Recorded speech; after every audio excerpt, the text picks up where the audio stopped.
Olá pessoal, nós faremos agora o estudo do capítulo 1, Mercadorias e Troca. Marx vai apresentar no capítulo 1, intitulado A Mercadoria, as categorias fundamentais presentes no conceito de mercadoria. A mercadoria é o ponto de partida de Marx. A riqueza das sociedades nas quais reina o modo de produção capitalista aparece como uma enorme coleção de mercadorias, e a mercadoria individual aparece como uma forma elementar. Essa palavrinha aparece surge duas vezes aqui. Aparece não é o mesmo que é.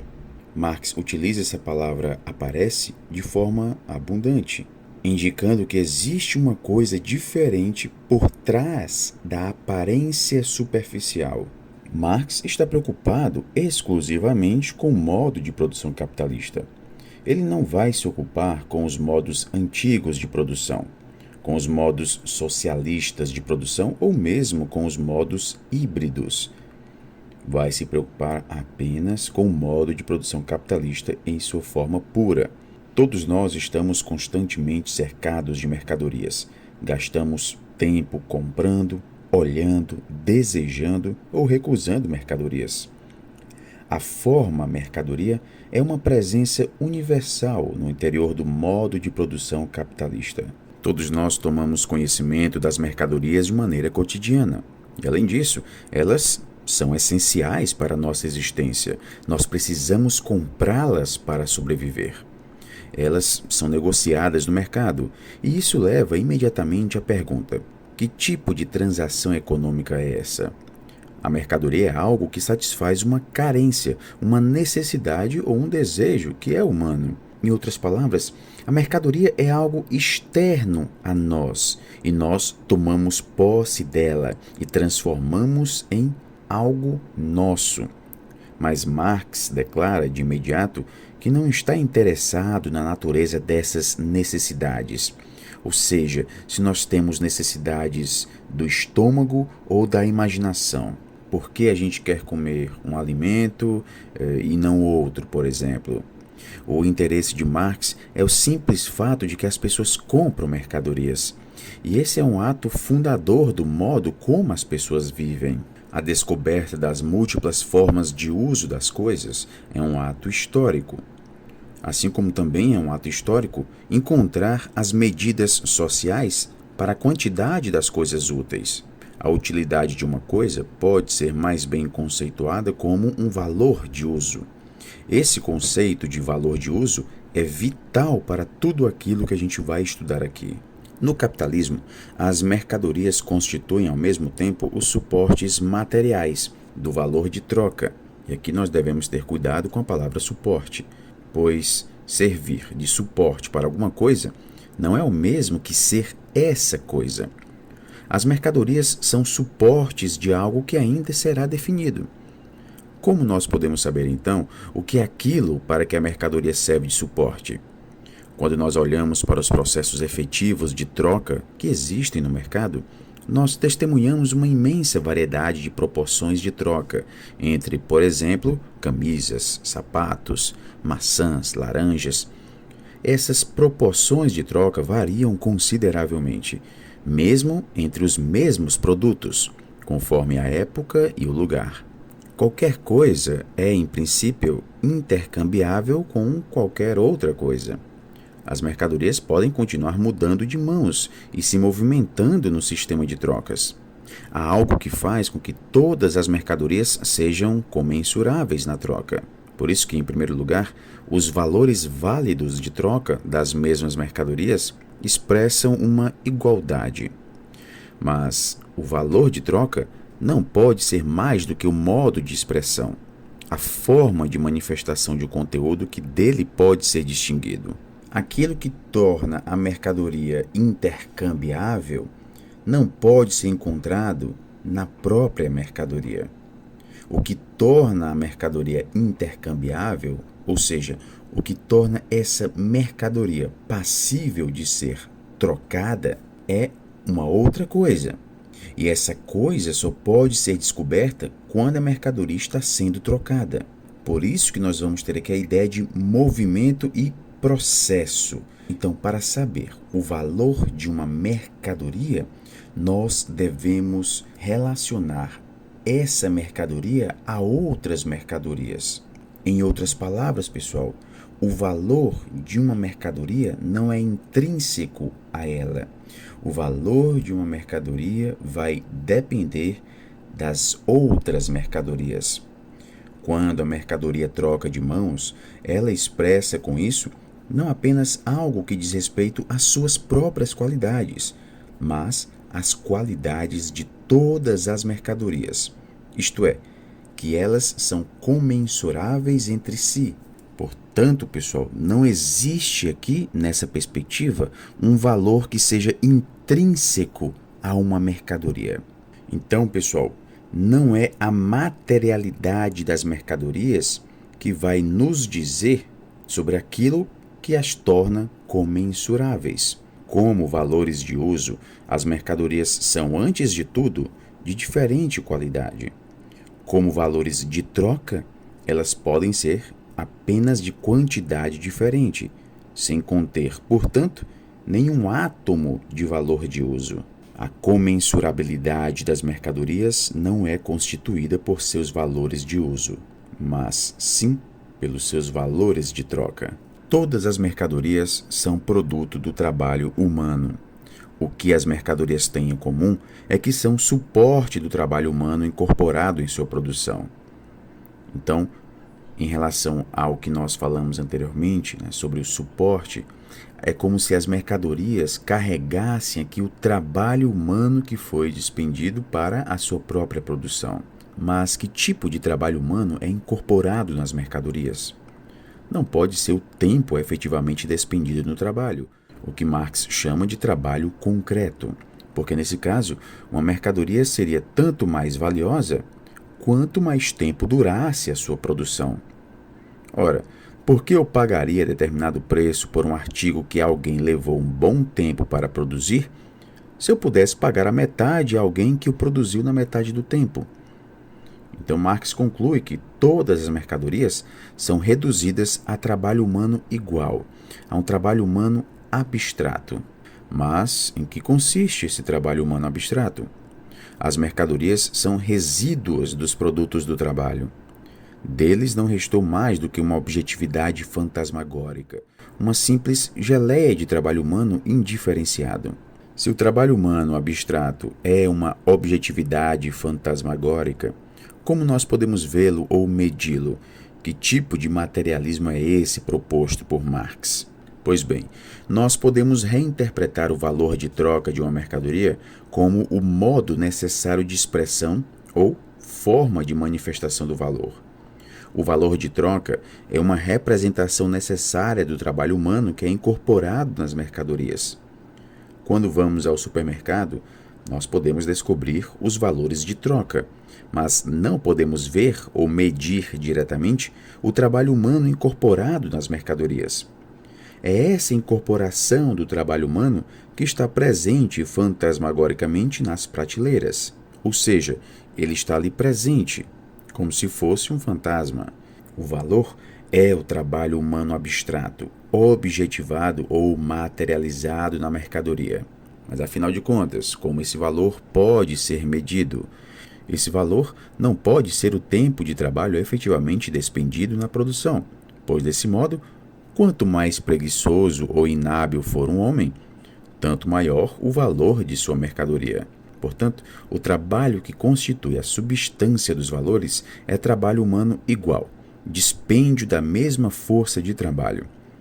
Para compreender o que significa esse dispêndio da mesma força de trabalho humana, é preciso olhar para a força de trabalho conjunta da sociedade, que se apresenta nos valores do mundo das mercadorias.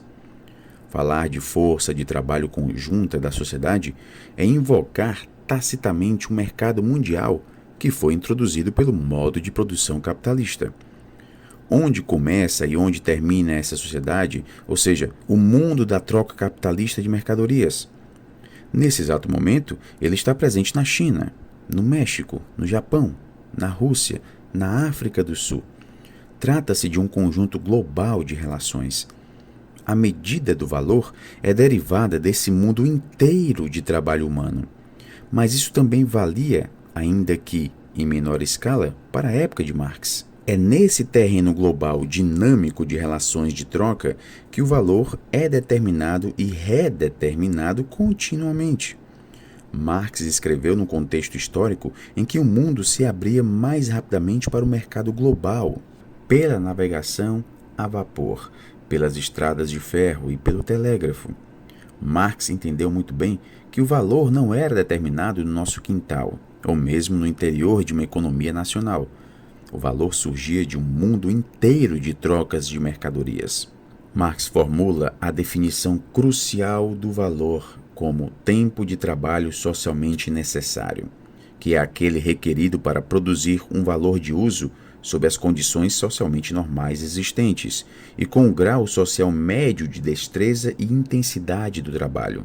Ele conclui: apenas a quantidade de trabalho socialmente necessário ou tempo socialmente necessário de trabalho para a produção de um valor de uso pode determinar a sua grandeza de valor. Nós podemos perceber aqui a influência de David Ricardo, com exceção de um acréscimo. David Ricardo enfatizou o conceito de tempo de trabalho como valor. Marx usa o conceito de tempo de trabalho socialmente necessário. O que Marx fez foi reproduzir o aparato conceitual de Ricardo e, ao que parece, inserir uma modificação. Mas essa modificação, essa inserção, faz uma enorme diferença. Somos imediatamente forçados a perguntar: o que é socialmente necessário? Como isso é estabelecido e por quem? Marx não dá uma resposta imediata, mas esse é um tema que percorre de ponta a ponta o Capital. Quais são as necessidades sociais embutidas no modo de produção capitalista? Por que e como os valores são estabelecidos? O que Marx diz é que há certo tipo e medida de valor que é determinado por um processo que não compreendemos e que não depende necessariamente de uma escolha consciente. E o modo como esses valores são impostos a nós tem de ser analisado. Se nós queremos entender quem somos e qual é o nosso lugar nesse turbilhão de valores, nós temos de começar entendendo como os valores das mercadorias são criados e produzidos, e quais são as suas consequências, consequências sociais, ambientais, políticas. Por isso, Marx insiste que nós temos de entender o que são os valores da mercadoria e as necessidades sociais que determinam esses valores. Os valores da mercadoria não são grandezas fixas. Eles são sensíveis, por exemplo, a mudanças na produtividade. O valor é sensível a revoluções na tecnologia e na produtividade. Grande parte do livro 1 é dedicada à discussão das origens e do impacto das revoluções na produtividade e das revoluções subsequentes nas relações de valor. Mas não são apenas as revoluções na tecnologia que são importantes, porque o valor é determinado por múltiplas circunstâncias, dentre outras, pelo grau médio de destreza dos trabalhadores, o grau de desenvolvimento da ciência e de sua aplicabilidade tecnológica. Marx é muito cuidadoso com o significado da tecnologia e da ciência para o capitalismo. Um vasto conjunto de forças pode interferir nos valores. As transformações no ambiente natural ou a migração para lugares com condições naturais mais favoráveis, como por exemplo recursos mais baratos, revolucionam os valores. Os valores das mercadorias estão sujeitos a um poderoso conjunto de forças. Mas atenção, uma coisa pode ser valor de uso e ser sem valor. Nós respiramos ar e até hoje não conseguimos engarrafá-lo ou vendê-lo como mercadoria, apesar de se ter certeza de que alguém já pensou em fazer isso. Do mesmo modo, uma coisa pode ser útil e produto do trabalho humano sem ser mercadoria. Se eu planto tomates em meu quintal, eu planto tomates em meu quintal para comê-los. De fato, muitas pessoas sob o capitalismo fazem uma série de coisas para elas mesmas. Grande parte da atividade laboral, em particular na economia doméstica, é realizada à margem da produção de mercadorias. Agora, nenhuma coisa pode ser valor sem ser objeto de uso. Se ela é inútil, também vai ser o trabalho nela contido. Não conta como trabalho e não cria por isso nenhum valor. Se a mercadoria não satisfaz uma carência, um desejo ou uma necessidade humana, ela não tem valor nenhum. Resumindo, você tem de poder vendê-la para alguém em algum lugar. É importante nós aqui refletirmos sobre o conceito singular de mercadoria e estabelecemos aqui o seu caráter duplo. A mercadoria tem um valor de uso e também tem um valor de troca. Os valores de troca são uma representação de algo. Mas de quê? Uma representação de valor, vai dizer Marx. E valor é tempo de trabalho socialmente necessário.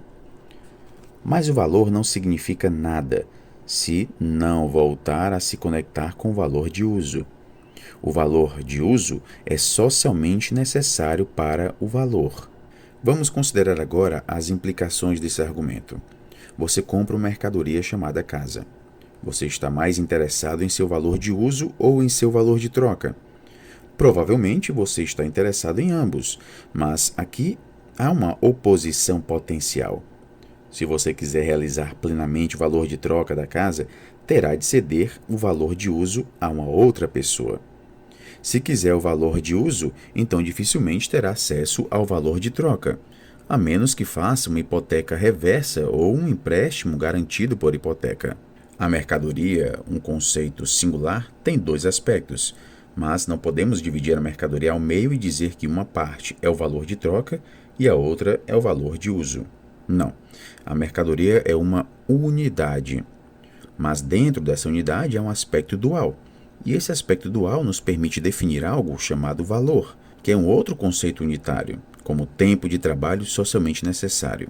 E é a este último que o valor de uso de uma mercadoria serve de suporte. Mas para ter valor, a mercadoria tem de ser útil. Essa relação entre valor e valor de uso vai suscitar todo tipo de questão sobre a oferta e a demanda. Se a oferta é muito grande, o valor de troca cai. Se a oferta é muito pequena, o valor de troca sobe. Portanto, há aqui um elemento de oferta e demanda envolvido nos aspectos acidentais e relativos do valor de troca. Por trás dessas flutuações, o valor pode permanecer constante, desde que permaneçam constantes todas as outras forças que determinam o valor. Por exemplo, a produtividade. Marx não está interessado na relação entre oferta e demanda. O que ele quer saber é como se devem interpretar as proporções de troca entre mercadorias, como camisas e sapatos, quando a oferta e a demanda estão em equilíbrio. Como o método dialético de Marx funciona aqui? Podemos dizer que os valores de troca originam o valor? São os valores de troca que originam o valor de uso ou é o inverso? Essa não é uma análise causal. Ela diz respeito a relações dialéticas. Podemos falar de valor de troca sem falar de valor de uso? Não, não podemos. Podemos falar de valor sem falar de valor de uso? Não. Em outras palavras, nós não podemos falar de nenhum desses conceitos sem falar dos outros. Eles são mutuamente dependentes. São relações numa totalidade de determinado tipo. Pois bem, até aqui a história pode ser resumida assim. Marx declara que seu objetivo é desvendar as regras de operação de um modo de produção capitalista. Ele parte do conceito de mercadoria e imediatamente estabelece seu caráter duplo, valor de uso e valor de troca. Como os valores de uso sempre estiveram à nossa volta, eles dizem pouco sobre a especificidade do capitalismo. Portanto, Marx vai deixar os valores de uso de lado a fim de estudar os valores de troca. À primeira vista, a razão de troca entre mercadorias parece acidental, mas o próprio ato de troca pressupõe que todas as mercadorias têm algo em comum, algo que as torna comparáveis e comensuráveis. Esse caráter comum das mercadorias, como afirma o próprio Marx, é o fato de serem todas produto do trabalho humano. Como tal, elas incorporam valor, definido de início como o trabalho médio socialmente necessário para produzi-las em dadas condições de produtividade.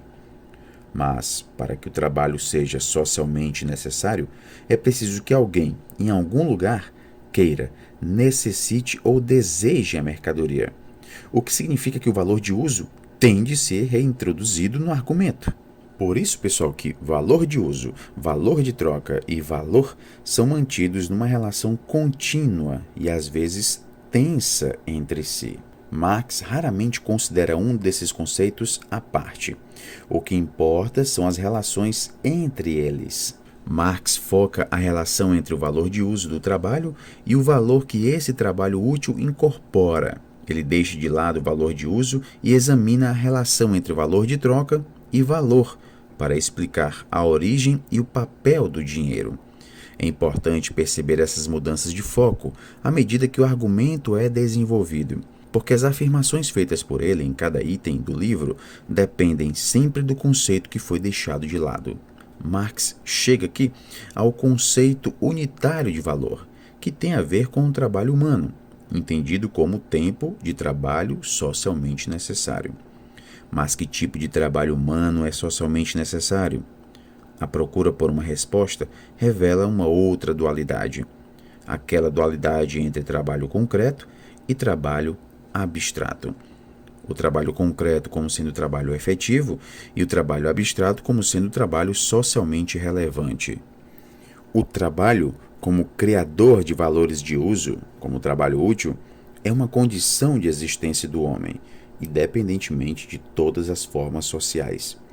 O trabalho útil é uma eterna necessidade natural de mediação do metabolismo entre homem e natureza, e, portanto, da vida humana. Essa ideia de metabolismo em que o trabalho serve de mediador entre a existência humana e a natureza é central para o argumento materialista histórico de Marx. Os valores de uso são nexos de dois elementos, a matéria natural e o trabalho. Por isso, ao produzir, o homem pode apenas proceder como a própria natureza. Este é outro ponto fundamental. Tudo o que fizermos tem de ser consistente com a lei natural. Para Marx, nós podemos apenas alterar a forma das matérias. Nesse próprio trabalho de formação, ele é constantemente amparado pelas forças da natureza. Portanto, o trabalho não é a única fonte de valores de uso que ele produz, a única fonte da riqueza material. O trabalho é o pai da riqueza material. Marx introduz aqui a distinção crucial entre riqueza, que é o total de valores de uso sob o comando de alguém, e valor, o tempo socialmente necessário de trabalho que esses valores de uso representam. Marx retorna aqui à questão dos valores para comparar a sua homogeneidade. Todos são produto do trabalho humano. Ele compara essa homogeneidade com uma vasta heterogeneidade dos valores de uso e das formas concretas de trabalho. Ele diz: alfaiataria e tecelagem, embora atividades produtivas qualitativamente distintas, são ambas dispêndio produtivo de cérebro, músculos, nervos, mãos, e nesse sentido, ambas são trabalho humano. Elas não são mais do que duas formas diferentes de se despender força humana de trabalho. No entanto, a própria força humana de trabalho tem de estar mais ou menos desenvolvida para poder ser despendida desse ou daquele modo. Mas o valor da mercadoria representa unicamente um trabalho humano, um dispêndio de trabalho humano. Isso é o que Marx chama de trabalho abstrato. Esse tipo de generalidade do trabalho contrasta com os trabalhos concretos que produzem valores de uso efetivos. Ao criar esse conceito de trabalho abstrato, Marx afirma que está apenas espelhando uma abstração produzida por um intercâmbio extensivo de mercadorias. Assim, ele vai conceituar o valor em termos de unidades de trabalho abstrato. Esse padrão de medida varia o seu caráter em diferentes países e épocas culturais, mas é sempre dado numa sociedade existente. Para Marx, trabalho mais complexo vale apenas como trabalho simples potenciado, ou multiplicado, de modo que uma quantidade menor de trabalho complexo é igual a uma quantidade maior de trabalho simples. Mesmo que uma mercadoria seja o produto do trabalho mais complexo, o seu valor a equipara ao do produto do trabalho mais simples. Para fins de simplificação, de agora em diante, consideraremos todo tipo de força de trabalho diretamente como força de trabalho simples. Marx defende que os aspectos abstrato, homogêneo, e concreto, heterogêneo, do trabalho são unificados no ato laboral unitário. Não é como se o trabalho abstrato ocorresse em uma parte da fábrica e o trabalho concreto em outra.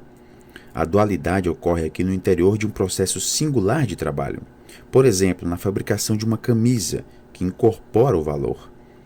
Isso significa que não só não pode haver incorporação de valor sem o trabalho concreto de confeccionar camisas, como também não podemos saber o que é o valor a não ser que as camisas sejam trocadas por sapatos, maçãs, laranjas e assim por diante. Há, portanto, uma relação entre trabalho concreto e abstrato. É através da multiplicidade de trabalhos concretos que surge o padrão de medida do trabalho abstrato. Marx diz: todo trabalho é, por um lado, dispêndio de força humana de trabalho em sentido fisiológico, e graças a essa propriedade de trabalho humano igual ao abstrato, ele gera o valor das mercadorias. Por outro lado, todo trabalho é dispêndio de força humana de trabalho numa forma específica, e graças a essa propriedade de trabalho concreto e útil, ele produz valores de uso. Por esse argumento, nós temos que a mercadoria singular interioriza valores de uso, valores de troca e valores. Marx também tem o objetivo de explicar a origem da forma dinheiro. O valor relativo da minha mercadoria será expresso em termos do valor, que é o trabalho incorporado da mercadoria que você possui. Assim, a sua mercadoria será a medida de valor da minha mercadoria. Invertendo a relação, a minha mercadoria pode ser vista como o valor equivalente da sua. Em situações simples de escambo, todo indivíduo que tem uma mercadoria possui algo com valor relativo e está à procura de seu equivalente em outra mercadoria. Assim como existem tantas mercadorias quanto pessoas e trocas, existem tantos equivalentes quanto mercadorias e trocas. O que Marx quer mostrar é que o ato de troca tem sempre um caráter duplo, os polos das formas relativa e equivalente, no qual a mercadoria equivalente figura como uma incorporação de trabalho humano abstrato. Num terreno complexo de trocas como é o mercado, a minha mercadoria tem inúmeros equivalentes potenciais. E, inversamente, todo mundo tem valores relativos numa relação potencial com o meu equivalente singular. Uma complexidade cada vez maior entre as relações de troca produz uma forma desdobrada de valor, que se converte numa forma universal de valor. Esta forma se cristaliza, por fim, num equivalente universal, uma mercadoria que desempenha o valor exclusivo de mercadoria dinheiro. A mercadoria dinheiro surge de um sistema de trocas, de modo que a proliferação e a generalização das relações de troca são a condição necessária, crucial, para a cristalização da forma dinheiro. Na época de Marx, mercadorias como o ouro e a prata desempenhavam esse papel crucial, mas, em princípio, ele poderia ser desempenhado por conchas de caurim, latas de atum, ou, como às vezes ocorre, em condições de guerra, cigarros, barras de chocolate. Um sistema de mercado requer uma mercadoria dinheiro de algum tipo para funcionar, mas uma mercadoria dinheiro só pode surgir com o advento da troca mercantil. O dinheiro não foi imposto de fora, nem foi inventado por alguém que imaginou que seria uma boa ideia ter uma forma de dinheiro. Mesmo as formas simbólicas, diz Marx, têm de ser entendidas nesse contexto. Sob o capitalismo, a forma dinheiro tem de estar disciplinada e alinhada com a posição lógica descrita por Marx, de modo que a forma dinheiro reflita as necessidades de um sistema de relações de troca que se propaga cada vez mais. Os precursores da forma dinheiro, que podem de fato ser encontrados nos registros arqueológicos e históricos da cunhagem de moedas, têm de se adequar a essa lógica. a ponto de serem absorvidos no capitalismo e de desempenharem a função de dinheiro. Ao mesmo tempo, deve estar claro que o mercado não poderia ter evoluído sem esse processo de disciplinamento. A relação necessária entre troca de mercadorias e a mercadoria-dinheiro, além do papel de determinação mútua que cada uma delas cumpre no desenvolvimento da outra, é estabelecida como um conjunto. É importante destacar que o valor é imaterial. Dada a suposta adesão de Marx ao materialismo rigoroso, poderia surgir o argumento de que o valor seria material. Mas o valor é uma relação social. Nós não podemos ver, tocar ou sentir diretamente as relações sociais. No entanto, elas têm uma presença objetiva. É preciso, portanto, examinar com cuidado essa relação social e a sua expressão. Marx propõe a seguinte ideia: os valores, sendo imateriais, não podem existir sem um meio de representação. É o advento do sistema monetário, da própria forma dinheiro como meio tangível de expressão, que faz do valor, que é aquele tempo de trabalho socialmente necessário, o regulador das relações de troca. Portanto, não existe nenhuma entidade universal externa chamada valor, que depois de muitos anos de luta é finalmente expressa por meio da troca monetária. O que existe é uma relação interna e recíproca entre o advento da forma dinheiro e as formas valores. O surgimento da troca de mercadorias faz com que o tempo de trabalho socialmente necessário se torne a força norteadora no interior do modo de produção capitalista. Desse modo, o valor como tempo de trabalho socialmente necessário é algo historicamente específico ao modo de produção capitalista. Ele surge apenas numa situação em que o mercado cumpre a tarefa que se exige dele. O trabalho humano é um processo tangível, mas no fim desse processo nós chegamos a uma coisa, que é uma mercadoria, que cristaliza o valor. Embora seja o processo efetivo o que incorpora, a coisa é que tem valor. A coisa é que possui qualidades objetivas.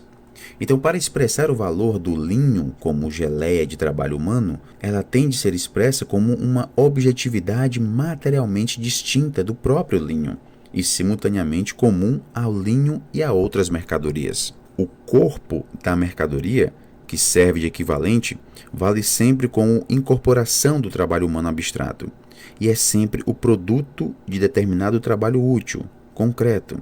E o que isso quer dizer? O ouro, por exemplo, é um valor de uso específico, uma mercadoria específica, produzida sob condições específicas de produção. E, no entanto, nós utilizamos o ouro como um meio de expressão de todo o trabalho humano em qualquer parte. Nós tomamos um valor de uso particular e o usamos como um substituto para todo o trabalho social. A relação entre valores e sua representação na forma dinheiro é cheia de contradições, de modo que nós não podemos nunca supor uma forma perfeita de representação. O conceito de fetichismo vai aparecer aqui várias vezes como uma ferramenta essencial para desvendar os mistérios da economia política capitalista. A mercadoria, para Marx, é plena de sutilezas metafísicas e melindres teológicos.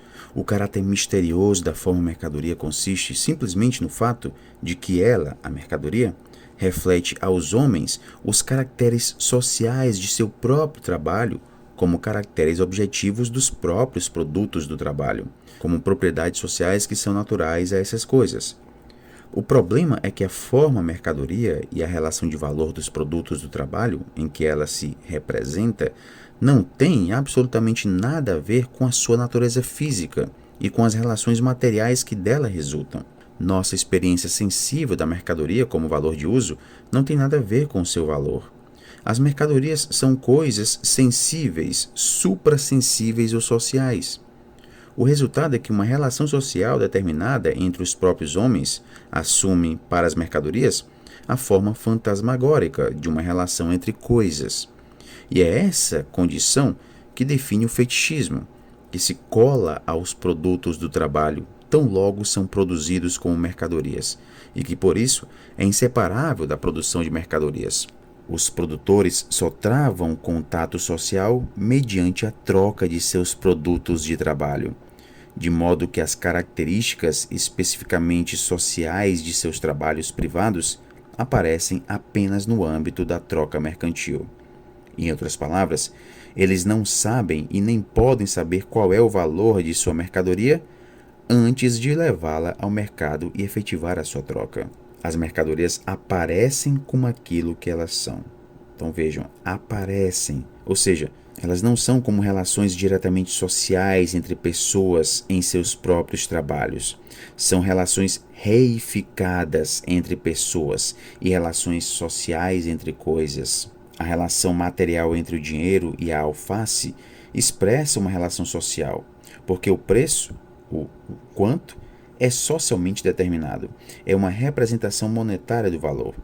O que está por trás dessa troca mercantil de coisas é uma relação entre você, o consumidor, e os produtores diretos, aqueles que trabalham para produzir a alface. Para comprar a alface, você não precisa conhecer o trabalho daqueles que incorporaram valor a ela. No entanto, em sistemas altamente complexos de troca, é impossível conhecer a atividade dos trabalhadores. E é isso que torna o fetichismo inevitável no mercado mundial. O resultado é que a nossa relação social com as atividades laborais dos outros é dissimulada em relações entre trocas. No supermercado, por exemplo, você não tem como saber se a alface foi produzida por trabalhadores satisfeitos, miseráveis, escravos, assalariados ou autônomos. A alface é muda, por assim dizer, no que diz respeito a como foi produzida e a quem produziu. O que interessa a Marx não são as implicações morais. O seu interesse é mostrar como o sistema de mercado e a forma de dinheiro disfarçam as relações reais por meio da troca de coisas. Ele não está dizendo que esse disfarce, que ele chama de fetichismo, é uma mera ilusão, uma construção artificial que pode ser desmontada quando bem entendermos. Não. De fato, o que você vê é alface, é seu dinheiro, e você toma decisões tangíveis com base nessas informações. Este é o significado da frase: aparecem como aquilo que elas são. As coisas são realmente assim no supermercado, e podemos observá-las desse modo, mesmo que elas mascarem as relações sociais. Esse fetichismo é uma condição inevitável do modo de produção capitalista e tem diversas implicações. Os homens não relacionam entre si seus produtos do trabalho como valores por considerarem essas coisas meros invólucros materiais de trabalho humano de mesmo tipo. Ao contrário, eles equiparam entre si seus produtos de diferentes tipos na troca, como valores. Equiparam entre si seus diferentes trabalhos como trabalho humano. Marx começa a atacar a concepção liberal de liberdade. A liberdade do mercado não é liberdade, é uma ilusão fetichista. No capitalismo, os indivíduos se rendem à disciplina de forças abstratas, como por exemplo a mão invisível do mercado, criada em grande parte por Adam Smith. Essas forças abstratas que efetivamente governam suas relações e escolhas. Posso fabricar uma coisa bonita e levá-la ao mercado, mas se eu não conseguir trocá-la, ela não terá nenhum valor. Consequentemente, não terei dinheiro suficiente para comprar as mercadorias de que preciso para viver. As forças do mercado, que ninguém controla individualmente, regulam todos nós. E uma das coisas que Marx pretende fazer no Capital é falar desse poder regulador que ocorre mesmo nas relações de troca contingentes e sempre oscilantes de seus produtos. As flutuações de oferta e demanda geram flutuações de preço em torno de uma norma, mas não podem explicar por que um par de sapatos é trocado, em média, por 4 camisas.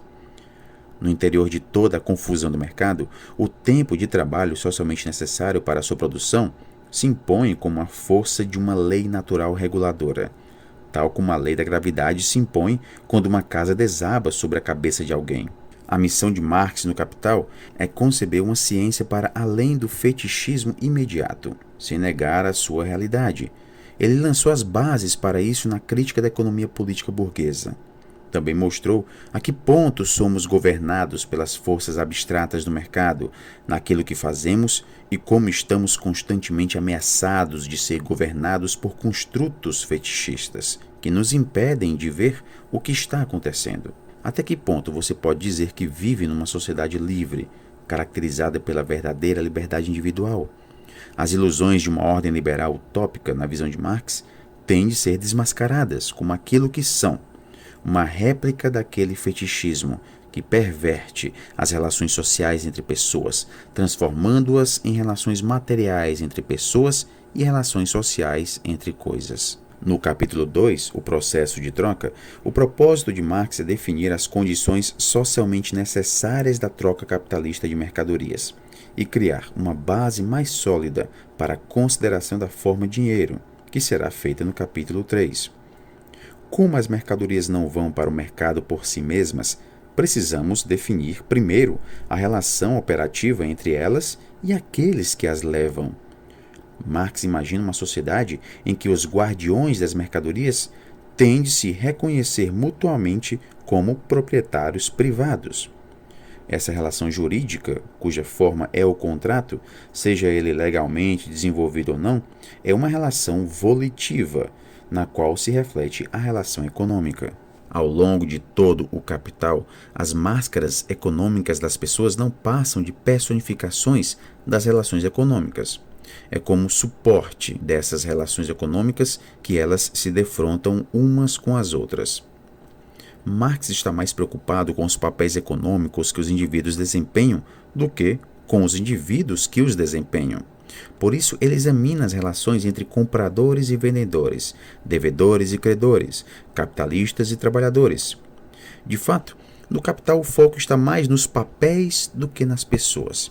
E Marx reconhece que os indivíduos podem ocupar, e com frequência ocupam, vários papéis diferentes e até mesmo posições profundamente contraditórias, como, por exemplo, o trabalhador que tem um fundo de pensão com investimentos no mercado de ações.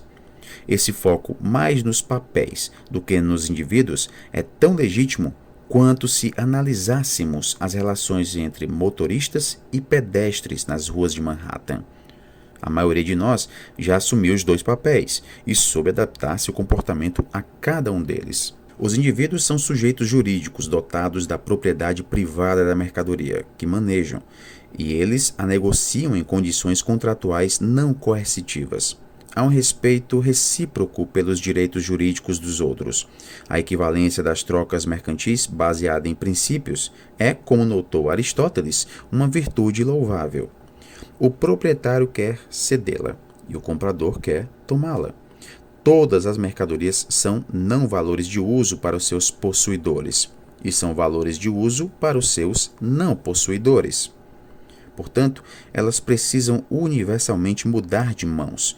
Mas, se o trabalho é útil para alguém, ou seja, se o seu produto satisfaz necessidades alheias, é algo que só pode ser demonstrado na troca.